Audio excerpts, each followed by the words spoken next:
At the beginning of the COVID-19 pandemic, I made a video about my Canon Rebel T3i. It was my first DSLR and a camera that I had worked with for over 7 years. 3 years later, I'm here to discuss my new favorite DSLR.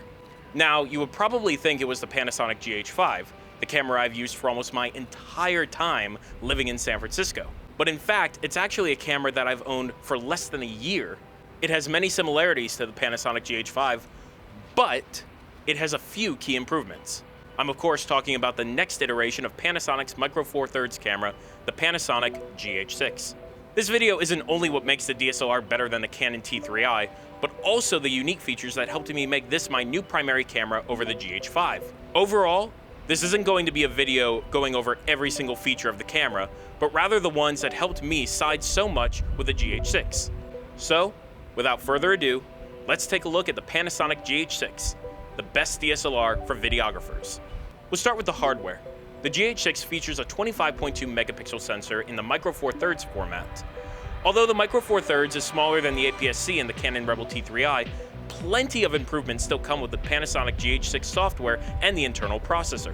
The display has a slightly higher resolution than the GH5, but the big difference is that the screen tilts out.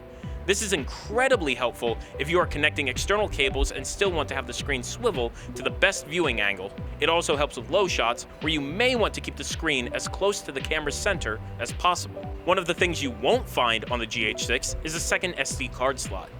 Instead, they have now beefed up the storage with the ability to support a CF Express card.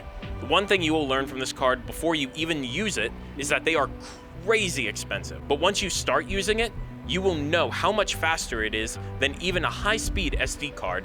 This is handy when recording higher resolutions and higher frame rate video codecs.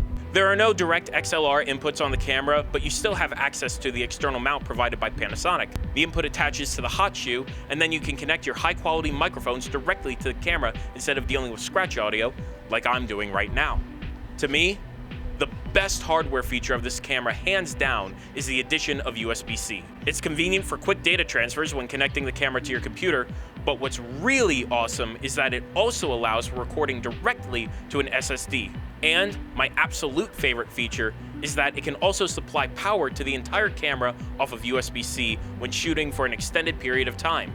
Shooting long interviews or events and having an external battery hooked up to this camera is everything I wanted from my Canon Rebel T3i for my entire life with the camera.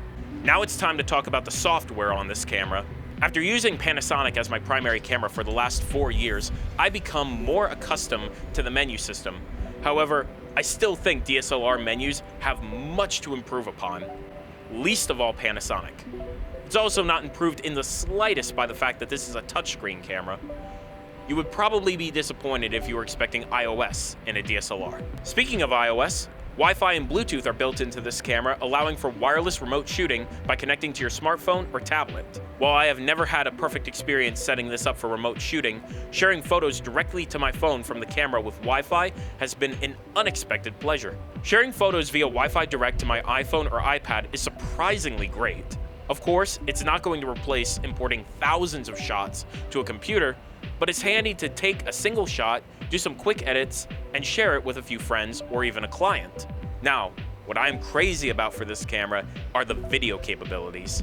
Video on the Panasonic GH6 has been kicked up to 5.7K at 60 frames per second with the addition of 10-bit color. You also have 4K video at a ridiculous 120 frames per second, also using 10-bit color.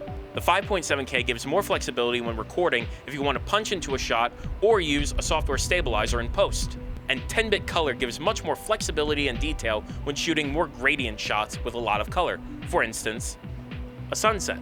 But you also have a new option for file type, Apple ProRes. So not only does this camera record it, but it does it entirely in camera, no external recorders.